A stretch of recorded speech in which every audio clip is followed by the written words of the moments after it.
xildhibaan cabdiraxmaan maxamed maxamuud cagaweyne ayaa ku soo baxay dhowaan doorasho ka dhacday magaalada gaalkacyo ee xarunta gobolka mudug waxaana isa soo taraya hambalyada iyo bogaadinta kaga imaaneysa qeybaha kala duwan ee bulshada. cabdifataax shariif cali oo deegaan doorashadiisu ahayd gaalkacyo ayaa ka mid ah shakhsiyaadka hambalyada u diray xildhibaan cabdiraxmaan maxamed maxamuud cagaweyne oo dhowaan ku guuleystay kursiga hoob 95. cabdifataax ayaa xildhibaanka u rajeeyay inuu la yimaado isbedel siyaasadeed iyo waxqabad buuxa. Assalaamu calaykum waraxmatullaahi wabarakaatuh. halkan hambalyo waxa ugu diraya walaalkay xildhibaane mudane cabdiraxmaan maxamed maxamuud cagaweyne oo ku guuleystay kursiga tirsigiisu yahay hoob 95 oo doorashadiisa ahayd gaalkacyo gaar ahaan galmudug.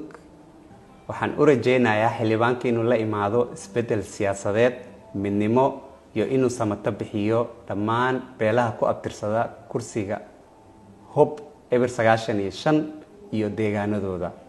insha Allah waxaan ku rajeynayaa Ilaahay inuu ku fududeeyo xilka aad maanta ku guuleysatay gul iyo gobonimo.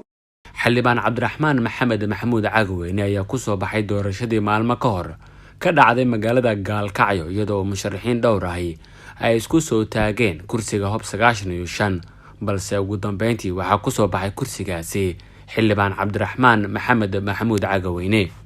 maxamed cabdiraxmaan xasan, warbaahinta dalsan, muqdisho.